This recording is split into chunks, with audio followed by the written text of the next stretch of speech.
우리 하나님 말씀 다 같이 찾겠습니다. 민수기 22장 41절에서 23장 12절까지 같이 합독합니다. 구약성경 235페이지 민수기 22장 41절에서 23장 12절까지 말씀 읽습니다. 다 같이 시작.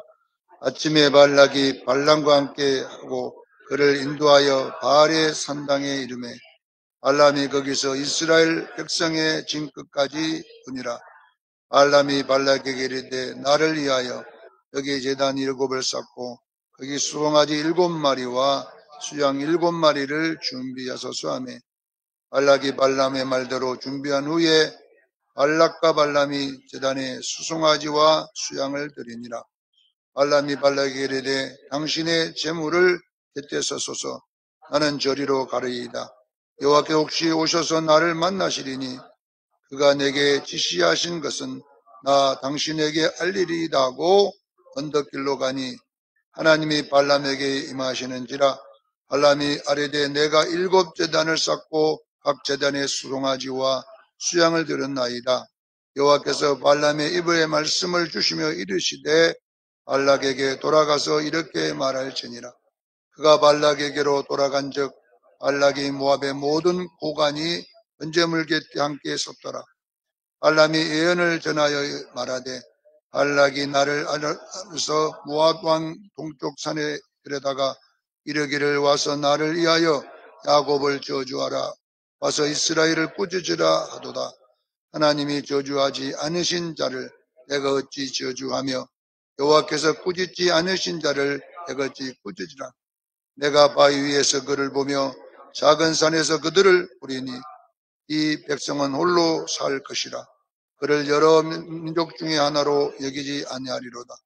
야곱의 티끌은 누가 능히 세며 이스라엘의 4분의 1을 누가 능히 셀고 나는 의인을 죽기 원하며 나의 종말이 그와 같기를 바라노라 하매 발락이 발람에게 이르되 그대가 어찌 내게 이같이 행하느냐. 나의 원수를 저주하라고 그대를 데려왔거늘 그대가 오히려 축복하는도다. 발람이 대답하여 이르되 여호와께서 내 입에 주신 말씀을 내가 어찌 말하지 아니할 수 있으리까. 아멘. 오늘 말씀은 성도가 세속화 되는 3가지 이유라는 제목으로 은혜를 나누고자 합니다. 성도가 세속화 되는 3가지 이유가 있다라는 것이죠. 인류의 질병은 몇 가지가 있냐 그러면 제가 인터넷에 검색해 보니까 3만 가지가 있다 그렇게 나와 있어요. 사람에게 일어나는 질병의 숫자가 얼마나 많은지 3만 가지가 있다 이렇게 나와 있는데 제가 조사한 게 아니고 인터넷에 나와 있는 내용입니다. 네. 자, 인류의 질병은 3만 가지 가까이 되는데 성경에는 구약에 보니까 질병에 대하여 다루고 있는 것은 딱 2가지만 다루고 있습니다. 딱 2가지. 레위기 13장과 14장에 보면 나병에 대한 내용이 나와 있어요. 나병. 옛날에는 문둥병이라 이렇게 했잖아요. 나병. 한센병, 뭐, 이름이 여러 가지만 요즘은 주로 나병이라 이렇게 많이 하더라고요. 그 다음에 레위기 15장에 이어서 뭐라고 되어 있냐 그러면 유출병. 이 유출병은 성병을 말하는 거예요. 네, 성적 지혜를 범하고 그 병이 와서 유출하는 이런 내용들이 나와 있는 것입니다.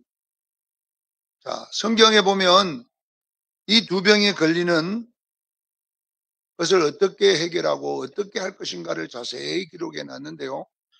왜 그 많은 병들 중에서 여기에 나와 있는 나병하고 유출병 2가지만 성경은 지적하고 있는가? 이것은 이 병에 대한 이야기를 하려고 그렇게 하는 것이 아니라 우리 성도들이 걸릴 수 있는 영적 병을 설명하기 위해서 기록되어 있음을 아셔야 돼요. 성도들에게는 영적으로 2가지 병이 걸릴 수가 있다는 것입니다. 그런데 왜 나병과 유출병이라고 했냐면은 나병과 유출병이 가지고 있는 특징이 그 내용들이 바로 우리 성도들의 영적 병의 특징과 똑같기 때문에 우리가 그것을 통하여 우리 영적 병을 진단해야 된다는 것입니다. 그래서 나병의 특징을 제가 이렇게 연구를 해보니까 나병의 특징 한 3가지 정도 돼요. 보니까 3가지인데 여러 가지가 있지만 중요한 거 3가지인데, 첫째는 나병이 균이 내 안에 들어오면 잠복기가 거의 5년에서 10년입니다. 이 말하면 내가 나병이 내 안에 들어와도 5년에서 10년 동안은 아무 증세가 없다라는 사실입니다. 예. 이것은 영적 병에 무엇을 말하냐 그러면요, 우리 성도들도 영으로 병이 와도 자신이 그 병에 걸리는지를 몰라요. 나는 지금 영적 병이 와가지고, 영적 바이러스가 와가지고 병이 걸렸는데 그 병이 걸린 건지 안 걸린 건지 증세를 모르는 거예요. 나병이 걸려 있어도 5년에서 10년은 몰라요. 아무 증세가 없으니까. 그것처럼 영적 병도 마찬가지입니다. 내가 영적으로 병이 걸렸는데도요, 내가 걸렸는지 안 걸렸는지는 모른다라는 것이 특징입니다. 두 번째는 뭐냐 그러면요, 이 나병은 말초신경에다가 자리를 잡기 때문에 어쩌냐, 신경을 죽여버리는 거예요, 전부 다. 그래서 나병이 걸리면 아프지를 않은 거예요. 그 나병 환자가 써놓은 시집을 보니까 이런 내용이 있어요. 자고 일어나니 손가락 하나가 없더라. 자고 일어나니까 손가락이 쏙 빠져버린 거예요. 자고 일어났더니 코가 없더라. 코가 싹 날아가 없어졌는데도 아프지도 않아요. 자, 나병은 우리 신경을 마비시켜서 그 신경의 자리를 잡고 몸에 퍼지기 때문에 내가 감각을 모르게. 그래서 나병 환자가 가장 위험한 게 뭐냐 그러면 불입니다. 손가락이 타는데도요, 자기가 타는지 모르는 거예요. 냄비에다가 이렇게 얹어놓고 있다가 손이 타잖아요? 타는 냄새가 나는데 무엇이가 타는지를 모르는 거예요. 그게 뭐냐 그러면 신경이 다 죽어있기 때문에 그래요. 자, 그러면 이 영적 신경이 없어진다는 말은 무슨 말이냐면요, 우리 성도들이 영적 병에 걸리면요, 내가 아프질 않아. 몰라. 지금 자기는 분명히 남들이 보면 지금 신앙이 타락해 가는데도요, 자기가 모르는 거예요. 감각이 없어요. 이것을 깨닫기를 주여 축원합니다. 영적 병이 걸려서 지금 증세가 일어나도 자신은 그것을 못 느낀다는 것입니다. 세 번째는 뭐냐 그러면요, 나병은요, 전파력이 있습니다. 그래서 우리가 여러분요, 성경에서도 나병 환자들은 어느 지역에다가 딱 모아놓잖아요. 우리나라도 보면은 소록도나 애양원이나 이런 데다가 나병 환자들을 따로 모아놓고 격리하는 것이 뭐냐면 전염성이 있기 때문에 그러는 거예요. 영적 병 특징도 뭐냐 그러면요, 전염성이 있습니다. 그 사람 한 사람이 영적 병이 걸리면 옆에 있는 사람이 따라서 걸리게 돼 있어요. 그렇기 때문에 우리는 이런 영적 병을 진단하기를 주여 축원합니다. 그래서 레위기 13장 14장에 영적 병이 왔다고, 나병이 오면 반점이 생기거든요. 그러면 반드시 제사장에게 가서 진단을 받으라 그랬어요. 진단을. 사랑하는 성도 여러분, 우리가 제사장은 뭘 말하냐면요, 바로 하나님의 말씀인 성경인 줄로 믿습니다. 목사가 제사장이 아니에요. 하나님의 말씀이 제사장이에요. 그래서 여러분들이요, 말씀을 통해서 내가 병이 왔는지 안 왔는지 진단을 받고, 여러분요, 비둘기를 잡아다가 그것을 흐르는 물에 씻고 몸에다가 뿌리라 이렇게 돼 있어요. 비둘기, 살아있는 비둘기를. 무슨 이야기냐면은 여러분요, 이 비둘기가 상징하는 것은요, 성령님을 주로 상징해요. 성령. 그러면 결론은 뭐냐 그러면요, 성령님이 우리를 위해 희생해야 하는 것이 뭐겠어요?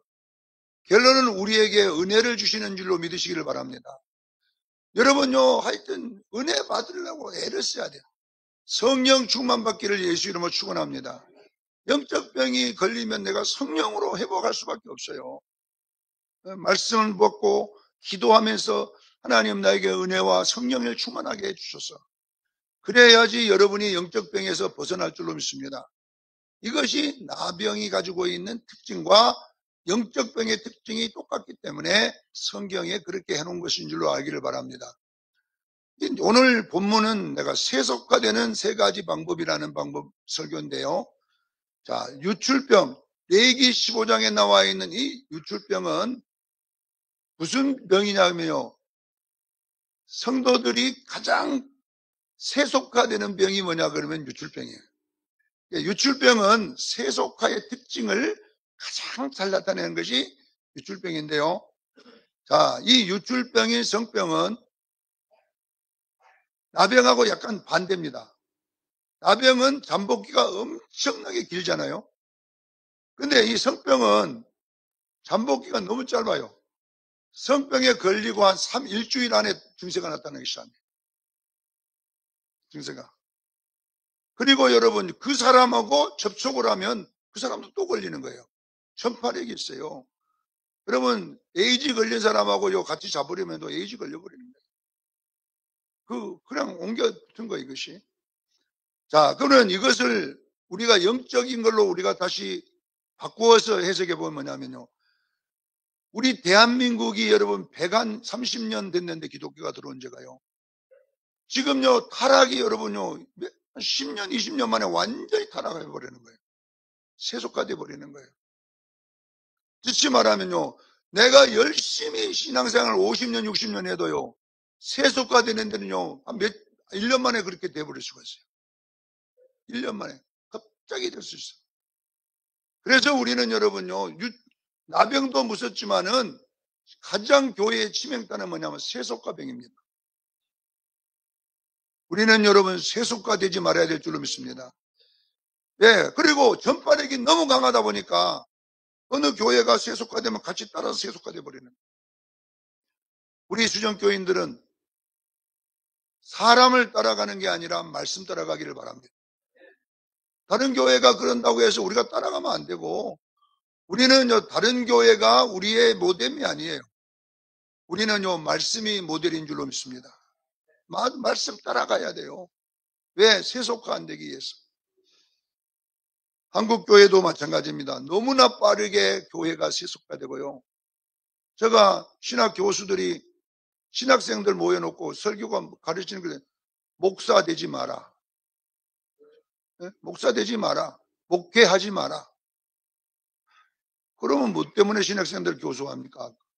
그럼 왜 안 해야 되냐 물어본 그 내용이 뭡니까? 목회할 자리가 없다는 거예요, 지금. 할 데가 없는데 뭐들어 하냐, 이게. 개척도 못하지. 할 데가 없으니까 안 한다. 지금 부산에도 있는 고신대가 있고 장신대가 있고 두 개가 있는데요. 거기도 여러분요. 학교가 문 닫게 생겼어요. 학생들이 없어요. 없어. 안 가. 그래서 누구냐. 나이 드신 분들 다 오라는 거야. 그래도 나이 드신 분들은 옛날 받은 은혜가 있어가지고 예. 그래도 내가 주의 종이 되야겠다 이런 생각을 가지는데 젊은 사람들은 아예 안 되는 거예요. 얼마 전에 교회 협의회에서 교회 문제 진단을 놓고 회의를 한 걸 유튜브에 보니까 뭐냐면 부교육자 구하기가 하늘의 별 따기처럼 힘들다. 부교육자들이 전부 다 목회 안 한다고 그래요. 왜냐 그러면요 부목사 되면 월급이 150밖에 안 줘요. 지금 150 받아갖고는 생활이 안 돼. 애기 키우고 이렇게 안 되니까 지금 교회에서 교회는 기업이 아니고 헌금 갖고 줘야 되기 때문에 당에 거쳐야 되고 공동위에 거쳐야 되고 막 이렇게 하니까 얼마나 주기 힘들어요. 그러다 보니까 이제는 전부 돈 벌러 가야 되겠다. 요 앞에 노동청 옆에 보니까 이제 시급이 얼마예요. 그래가지고 200 얼마라고 써놨더라고 보니까 이제 기본 200 얼마로 시작하는 거예요. 가면 직장 가면. 네. 그러니까 지금 뭐냐 그러면 생활이 안 돼. 그것도 생활 안 된다고 난리는데 그렇기 때문에 지금 이런 일들이 뭡니까? 옛날에 신학생들은 사례비 얼마 거기에 신경 안 썼어요. 죽으면 죽으리라. 굶으면 금식하리라 이렇게 했는데 지금은 못 굶는다 이거 있거든요. 왜 죽냐 이거 왜 죽어 우리가. 그러니까 이런 모양들이 전부 다 뭐냐 그러면요. 세속화되어 가는 과정이에요. 사랑하는 수영교회 성도 여러분 힘들어도 우리 성도들은 기도하기를 바랍니다. 힘들어도 예배 우리 지키십시다. 힘들다고 예배 안 드리고 힘들다고 기도 안 하고 힘들다고 이렇게 하면 교회가 계속 세속화되어서 언젠가는 여러분요 무너질 줄로 믿습니다. 우리가 여러분 교회가 있어야 나라가 삽니다. 나라는요 한국 우리 대한민국은요 교회 때문에 이 나라가 복받은 나라예요. 정치를 잘해서 되는 게 아니에요. 이 나라는 우리 예수 믿는 사람들이 기도하고 나라를 위해 눈물 흘리고 이런 사람은요 예수 믿는 사람밖에 없어요. 그러니까 이 나라가 이렇게 버텨온 거 아니겠습니까? 그래서 우리가 세속화되면요 나라를 위해 기도도 안 하고요 그러면 이 나라 무너져요. 우리 수장교인들이요 우리는 교회를 가까이 하기를 바랍니다. 세상을 가까이 하지 말고 기도를 가까이 하고 예배를 가까이 해야 돼요. 이것이 뭐냐 그러면 이 나라가 사는 길이고 이 지역이 사는 길이고 우리 가정이 사는 길임을 믿으시기를 바랍니다. 자, 오늘 본문에 세속화되는 세 가지 방법이 나와 있는데요. 오늘 이 발락이라는 발람 그러면 여러분 좀 헷갈릴 거예요. 이름이 비슷해. 발락, 발람. 이러니까 어떤 사람들은요 거꾸로 이 왕을 발람이라 그러고 선지자를 발락이라 그러고 이렇게 하는데 발람은 선지자, 거짓 선지자, 발락은 모압 왕입니다. 자, 이스라엘 백성들이 배경을 보면 이스라엘 백성들이 이제 광야 40년을 거치고 요단을 건너가려니까 이 요단 주변에 있던 나라들이 있었는데 그 바산 왕 옥과 헤스본 왕 시온이 있었어요. 이 사람들이 강력한 힘을 갖고 있는 나라인데 이스라엘 백성들이 이 두 나라를 확 쳐버렸어요. 완전히 멸망시켜버렸어요. 그 다음에 이제 누구냐 하면 바로 이 모압이란 나라예요. 그 다음 이 두 나라가 앞에 있었는데 그 뒤에가 모압이 있었어요. 근데 앞에 있는 이 성벽처럼 쌓여진 두 나라가 이스라엘 백성, 광야에서 나온 이스라엘 백성들에게 패하고 정복당하니까 이제 모압 왕이 걱정이 생긴 거예요. 그래서 선택한 것이 뭐냐 그러면 부올의 아들 이 유명한 점쟁이입니다. 이 사람. 이 사람이 말하면 막 예언이 맞고 이래요. 이 사람이 저주하면 저주받고 이런 사람이에요. 이 사람이요. 나름대로 뜨는 점쟁이에요. 뜨는 점쟁이. 이 사람 찾아가가지고 돈 많이 주고 배슬도 주고 이럴 테니까 와서 저 이스라엘 백성들 저주 좀 해달라 이렇게 하는 내용입니다. 그래서 이 저주를 하는데 이제 세 군데를 데리고 다니는 장면이 나와 있습니다. 우리는 이 세 군데가 주는 특징이 뭐냐 그러면요 세속화되는 과정을 설명해 놓은 거예요. 영적으로. 자, 첫 번째 간 곳이 어디냐 그러면 22장 41절이에요. 자, 이 발람을 데리고 발락이 데리고 간 그 장소가 어디냐 그러면 여기 보니까 발의 산당을 데리고 간 거예요. 발의 산당에 가가지고 이스라엘을 저주하라 이렇게 됐어요. 자, 발의 산당이 왜 세속화의 원인이냐면은 이 발이라고 하는 게 뭐냐 그러면요 삶의 풍요와 자식 잘되게 하는 것이에요.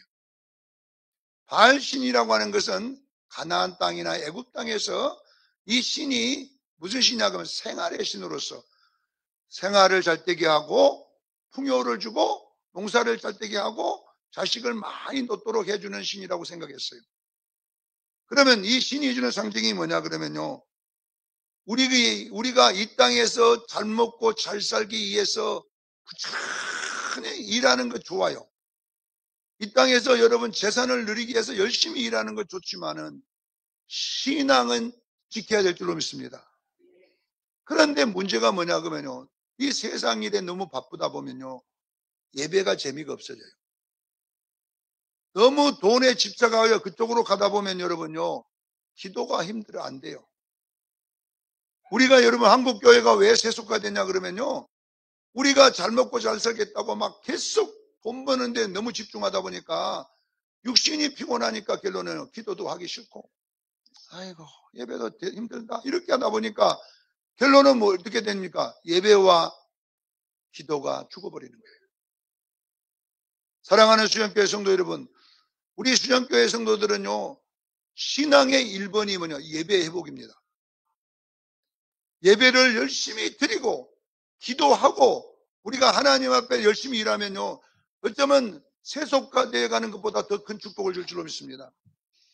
여러분이 정말로 하나님에게 복 받고 싶으면요, 예배가 회복되기를 원합니다. 예배가 회복되고 이렇게 되면 얼마나 축복을 받게 됩니까? 그래서 여러분, 세속화는 뭐냐 그러면요, 너희들 이 세상에서 잘 먹고 잘 살아라. 그래서 부지런히 일하고 지치도록 일을 해서 그걸 통해서 잘 먹고 잘 살아라. 이러다 보니까 결론은 뭐냐 그러면요, 교회가 싫어지기 시작하고 교회 가기가 힘들어지기 시작하고 이렇게 되는 현상이 오면 안 될 줄로 믿습니다. 오늘날 여러분, 교회에 사람이 왜 없어집니까? 바빠서 그래요. 돈 버는데 지칩니다. 직장에서 지쳐버리니까, 예, 사업하면서 지쳐버리니까 결론은 뭐냐 그러면요, 예배가 힘이 들어요. 사랑하는 수영교회 성도 여러분, 우리는 영혼이 잘 땐 같이 범사가 잘 되고 강건할 줄로 믿습니다. 영혼이 잘 돼야 돼요. 우리 교회는 세속화되면 안 돼요. 그래서 가장 먼저 우리를 세속화시키는 것이 뭐냐면 이 땅의 경제적인 것으로 끌고 갈 때 이런 문제가 오는 거예요. 그래서 바알신앙이라고 하는 것이 뭐냐 그러면요, 경제로 성공하자는 것이죠. 사랑하는 성도 여러분, 우리가 일찍 일어나고 늦게 누워도요, 하나님이 복을 주셔야 돼요. 우리가 예배를 잃고 신앙을 잃고 기도를 잃고 여러분, 세상에 바쁘다고 해서 잘 될 것 같아요? 하나님이 복을 줘야 잘 될 줄로 믿습니다. 여러분요, 나라가 잘 돼야 돼요. 나라가 복을 받아야지 우리도 다 잘 되는 거예요. 나라가 경제성장이 일어나야지 우리도 잘 살아지잖아요. 이 나라를 복 주시는 이는 하나님이신 줄로 믿습니다. 그러면 하나님이 이 땅에 복 주도록 하는 것이 뭐겠어요? 하나님을 기쁘게 해야 되잖아요. 하나님이 기뻐야 복을 주지요. 하나님을 기쁘게 하는 방법이 뭡니까? 예배와 하나님 앞에 기도하는 것인 줄로 믿습니다. 우리는 예배와 기도가 더 중요합니다. 세속화되는 것은 생활을 너무 바쁘게 해서 예배가 죽어지는 일이 없도록 여러분 노력하기를 주의는 축원합니다. 첫 번째는 경제가 우리를 세속화시킨다. 문화가 우리를 세속화시킨다는 것이죠. 자, 두 번째 원인을 한번 살펴봅니다. 23장 13절로 14절에 보면 발람이 데려간 곳이 나오는데 소빈들의 비스가 꼭대기를 데려갑니다. 소빈들에 있는 비스가 꼭대기를 데려가는데요. 이 비스가 산이라는 상징이 뭐냐 그러면 비스가 산은 꼭대기는 딱 서 있는데 그 주변에 작은 산들이 둘러싸이고 있어요. 이렇게. 그래서 이 비스가 산 꼭대기가 상징하는 것은 뭐냐 그러면 사람들에게 많이 둘러싸여 있다, 이런 뜻을 갖고 있어요. 의미가. 이것을 영적으로 풀어보면 무슨 말이 나오냐면은 사람에게 보이기 위해서, 칭찬 듣기 위해서, 자기 체면을 위해서 외식하는 신앙생활이 세속화시킵니다. 여러분요, 우리가 문제가 뭐냐면요, 지금 시대가 어떻게 되냐면요, 많은 사람들이 모이는 것이 진리가 되는 문제가 생깁니다. 그래서 어떻게 하든지 사람 많이 모이려고 막 하잖아요. 사람이 많이 모이면 그것이 진리가 돼요. 또 여러분, 성경이 진리가 아니라 어떤 진리가 되냐면요, 숫자 많은 교회가 움직이면 그게 진리가 돼요.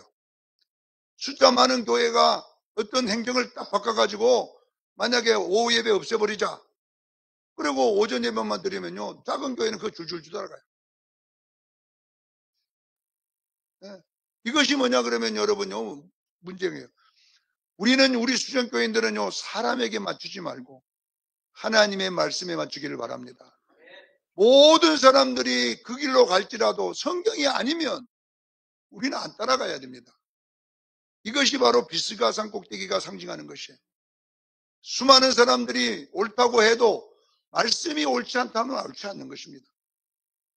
아니 목사님, 말씀은 언제 기록된 거예요? 2000년 전에 기록된 거고 6000년 전에 기록된 거고 이렇게 기록된 것이 왜 현대 문화에 맞습니까? 이거 안 맞습니다. 이렇게 할 수 있잖아요. 시대가 바뀌었습니다. 2000년 전이 언제입니까? 우리나라 고조선 시대 때 만든 거 아니잖아요. 그런데 지금이 어느 시대인데 성경을 따라 우리가 가야 됩니까? 신앙생활도 우리는 이제 좀 세련되게 현실적으로 해야 됩니다. 거기에 맞춰야 됩니다. 아닙니다. 이 성경은 여러분 역사책이 아니라 하나님의 말씀인 영의 말씀입니다. 2000년 전에 기록됐든지 6000년 전에 기록됐든지 하나님이 기록한 말씀입니다. 그렇기 때문에 우리는 문화를 성경에 맞추지 말고 성경을 문화에 맞추기를 바랍니다. 성경을 뭐 거꾸로 말했는데 내가. 문화를 성경에 맞춰야 돼요. 이래야 세속화를 이겨낼 수 있는 거예요. 여러분, 성경을 문화에다가 자꾸 맞춰가면요 세속화 되는 거예요. 네. 사랑하는 수영교회 성도 여러분, 우리는 여러분 세상 사람들이 아니라 그래도 우리는 말씀대로 갈 때에 여러분이 승리할 줄로 믿습니다. 그래서 세속화는 어떤 일이냐, 성경 말씀을 교회가 세상을 따라 맞추기 시작할 때부터 세속화가 일어나는 것입니다. 네. 저는 그래요. 다른 교인들이 수정교인들은 왜 그리 옛날식이냐. 옛날식이라도요 성경대로 해야 됩니다. 하나님의 말씀이 옛날식이 있고 요즘식이 어디가 있습니까? 우리는 여러분요 말씀대로 가야 돼요. 말씀대로. 이것이 뭐냐면 비스강 꼭대기에 거기서 가면 안 돼요. 거기 가면 안 돼. 거기는 뭐냐, 사람을 맞추는 곳이다 하는 거죠.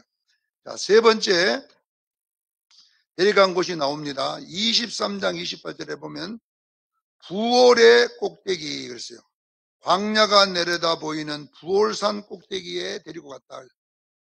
자, 광야가 보이는 부올산 꼭대기라고 하는 것이 무슨 상징을 말하냐면요, 아무도 사람이 없다는 뜻이에요. 여기는 아무도 안 본다는 뜻이에요. 광야가 보이는, 광야도 굉장히 사람 없는데 그 부올산 꼭대기가 누가 있겠어요? 아무도 없다 이 말이거든요. 여기는 무슨 말이냐 그러면요, 우리가 세속화 될 때 여러분요, 네? 은밀하게 행하는 것을 말하는 거예요. 목사가 성도 아무도 안 본다고 여러분 못된 짓 하면 되겠어요? 네? 장로님들이 아무도 안 본다고 이상한 짓 하면 되겠어요? 안 됩니다. 아무도 안 본다고 여러분 하는 건 안 돼요. 우리는 여러분 하나님이 보고 있음을 믿으시기를 바랍니다. 목사가 여러분 몰래 아무도 모르게 살짝 예? 그래가지고 여러분 그러면요 세속화 되는 거예요. 간땡이가 커져갖고 더 큰 죄 짓습니다. 한 번 속여보니까 되거든. 그러니까 두 번 속이고 나중에는요 바늘도둑이 소도둑 돼가지고요 난리가 나는 거예요. 예, 여러분들도 마찬가지예요. 여러분들이 행하는 곳에 하나님이 함께 하십니다. 아무도 여러분 봐갖고 아무도 없네. 예? 그러면 여러분 그게 세속화의 원인이 되는 거예요. 우리는 여러분요 사람이 없어도 하나님 앞에 살아야 돼요. 내가 하는 짓, 내가 만약에 뭐 아프리카 가서 하는 짓 하나님 아십니다. 아무도 없어도 하나님 아신다니까요. 왜 선교사들이 죄를 지었는데요? 아무도 없으니까 이상한 짓 하고 있는 거기서. 아무도 없으니까. 그러니까 세속화 되잖아요. 그래서 우리가 세속화를 이기는 방법은 뭐냐면요, 신전의식이에요. 하나님 앞에 살고 하나님이 나의 은밀한 것을 심판하는 줄 알고, 우리는 여러분 사람이 있든지 없든지 간에 우리는 정직해야 될 줄로 믿습니다. 말씀대로 살아야 될 줄로 믿습니다. 이것을 꼭 기억하시길 바랍니다. 그래서 부올, 이 부올이란 말이 무슨 뜻이냐면 부올의 아들 발람이라. 부올은 뭐냐 그러면 원래 공지란 뜻이거든요. 아무도 없다, 아무것도 없다 이 말이에요. 부올이란 말은 아무도 안 본다는 이야기예요. 발람이란 말은 뭐냐 그러면 백성들을 망하게 한다는 뜻이에요.